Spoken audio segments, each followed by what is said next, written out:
I would say there have been two major changes that have taken place since Hot, Flat, and Crowded was first published.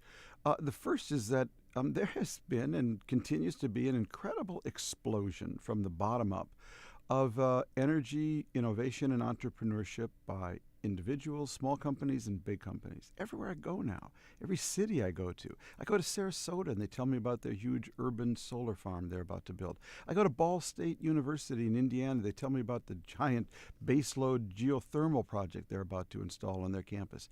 I go to Lawrence Livermore Labs and they tell me about their fusion energy breakthrough. So just the pace and breadth of energy innovation exploding from the bottom up around this country has really expanded. The second thing is we have a new administration, and this new administration, headed by President Obama, is really committed to, I think, combating climate change in a really strategic and broad-based fashion, and is really committed to promoting renewable energy, wind, solar, geothermal, solar thermal, at a whole new scale.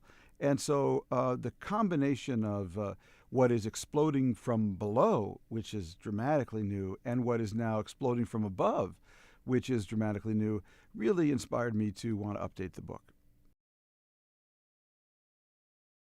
The economic crisis we're going through right now is going to impact the Green Revolution in a variety of ways, and not all of them in one direction. I mean, on the one hand, you're going to have less money available for innovation and investment in renewable energy. There's no question about that. On the other hand, the slowdown in economic activity and economic growth worldwide will slow down emissions, and therefore will slow down the imposition of greenhouse gases into the atmosphere that cause climate change and global warming. So, at the technological level, there may be some slowing of the pace of innovation because of just the lack of available funds. But at the global level, you're going to see a lot fewer emissions. Well, it's been very exciting for someone like myself who's been an author now for over 20 years to see how the industry has changed and how content can be repackaged in all these different forms. And I'm thrilled about it because I now hear from people as a result of so many different media. At the same time, you always have to keep in mind as an author, it's all about the content. We can repackage it any way we want. We can put it on camera, on tape, on film, have me reading it standing on my head. But ultimately, it's about the story. It's about the content that you unearth and shape then as an author and get on paper. And I try to never lose sight of that.